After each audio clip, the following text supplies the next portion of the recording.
Hello YouTube, how goes it? My name is Abhilash and welcome to Credit Debit with Abhi. In today's video, we're going to be talking about the Hilton Honors Aspire card. In my opinion, this is the best hotel card out there in the market right now. The current intro bonus on the Hilton Honors Aspire card is to get 150,000 Hilton Honors points after you've spent $4,000 in the first 3 months of card ownership.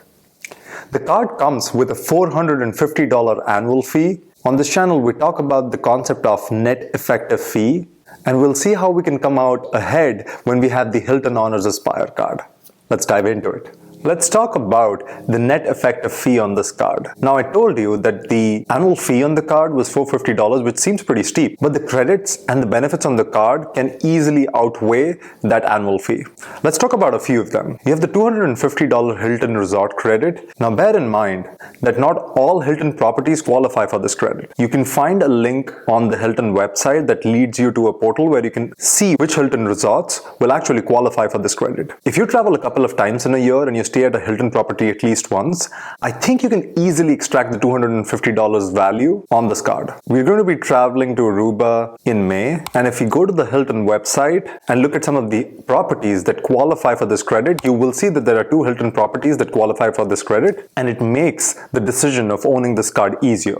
The second benefit that I think adds a ton of value to this card is the $250 airline incidental credit. Now, this is unlike the $300 you get with the Chase Sapphire Reserve, which is very easy to use. So anything that classifies as travel will be eligible for this deduction. But in the case of the Hilton Aspire card, the airline incidental credit works a little differently. So in the case of most airlines, it is for incidental fees such as baggage fees or seat upgrade fees and things of that nature.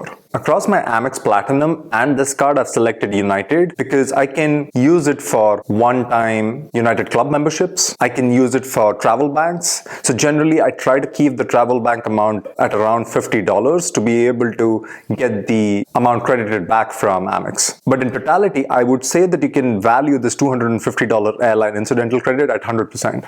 So that's $250 plus $250. That computes to $500, which is already giving us positive net value against the $450 annual fee.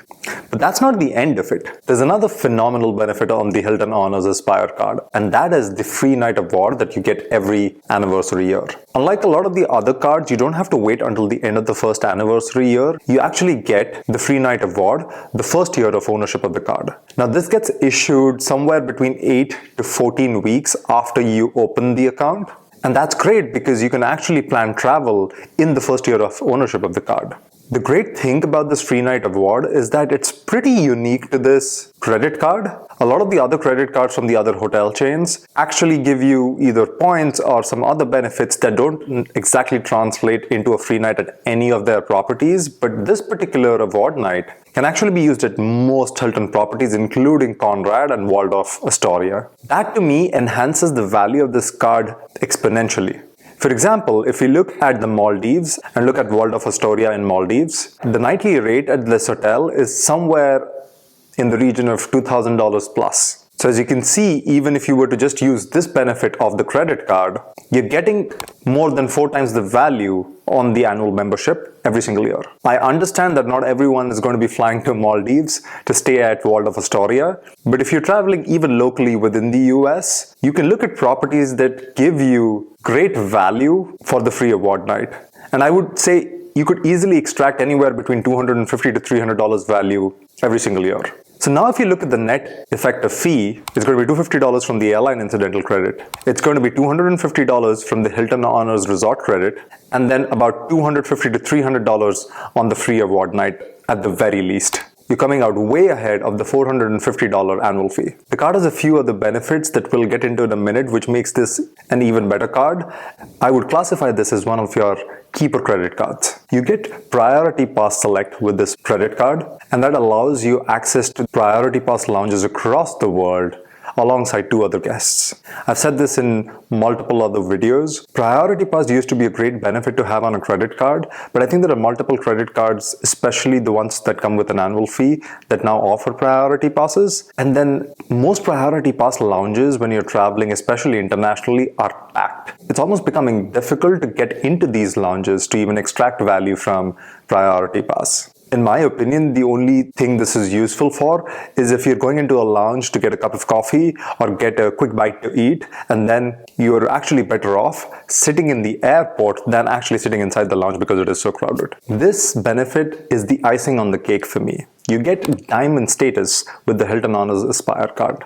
That is the top status within the Hilton Resort program. There are some tremendous benefits with the diamond status, some of them being getting free upgrades when they're available, all the way up to suites within the property. You also get access to executive lounges where sometimes you can get free coffee or some food, and especially if you have to get some work done and you don't want to venture out of the hotel, this becomes a great place for you to be working. And one of the things I'd recommend in getting some of these upgrades is to be extremely nice to the people who are getting you your room. That's the best way to access these upgrades.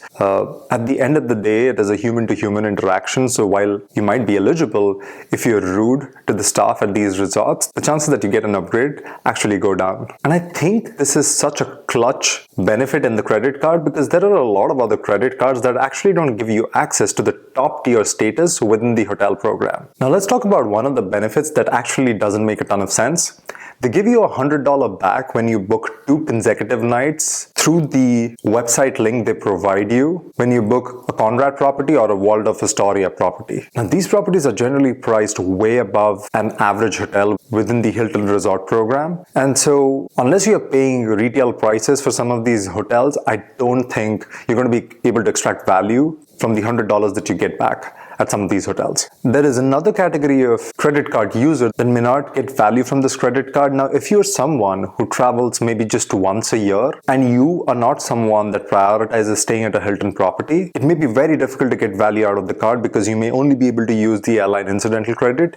And even if you manage to stay at a Hilton property, you can either use the $250 credit at a Hilton resort or the free award night, not both, unless you're staying at the property for more than one day. But I do believe that for most people, if you don't really care about what hotel chain you're staying at and you travel once or twice a year, this is a credit card that can actually give you value. Let's also talk about the multipliers that you get on the card. You get 14x back when you stay at an Hilton property. You get 7x back on US restaurants, rental car services, and flights booked directly with the airline. You also get 3x back on everything else. Since you have the Hilton Honors Aspire card, you also get a 100% boost because of your diamond status, up to 20 points per dollar spent. So now if you add the two together, it's going to be the 14x that you get from spending the dollars at Hilton properties and the 20x boost on top of that. So in total, if you stay at an Hilton property, you can get up to 34 times for every dollar spent. And you can easily value Hilton points at about 0.6 cents per point. And so that's in the region of about 20 cents per point when you spend $1 at a Hilton property. I think that's pretty remarkable because that's 20% back or 1/5 back on the money that you spend at Hilton properties. It's now time to discuss some of the mistakes I've made in my credit card journey with the Hilton Aspire card. So the first Hilton card I got was the Hilton Surpass card. There was an offer running at the time. I believe it was 100,000 points for about $3,000 or $4,000 in spend in the first 3 months. I was able to hit that minimum threshold, get the 100,000 points, and then after the first year of the card, I downgraded the card to the base level card, which has no annual fee. Now that's a mistake because with American Express, if you've ever had a particular credit card, you're not going to be eligible for an intro bonus on that card ever. And so in my case, I could have kept my Surpass card, applied for the base card with the $0 annual fee, got an intro bonus on that, and then downgraded the Surpass card to the $0 card.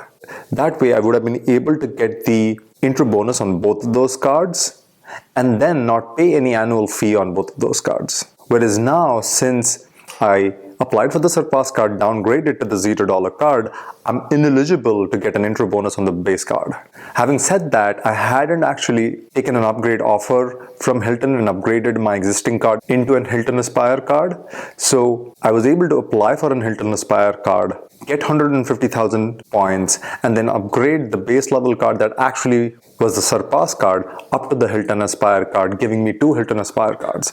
Now that makes sense for me given my travel schedule because I do travel a fair bit during the year, and I believe that I'll be able to extract value from the 2 $250 Hilton resort credits, the 2 $250 airline incidental credits, and the 2 free award nights that I'll get from both the Hilton Aspire card. But if that's not you, that's not a strategy you should explore. Now, if this video is helpful to you, please like below. And if this kind of content is interesting, consider subscribing. I'm also going to be leaving links to my personal referral to the card. If you use that to sign up for this card, and if you're interested in the card, that helps out me and the channel. It helps me create these videos for you. So consider doing that if it makes sense for you. But if you get a better offer somewhere else, please go ahead and use that instead. That's it for today, and I'll see you in the next one. Peace.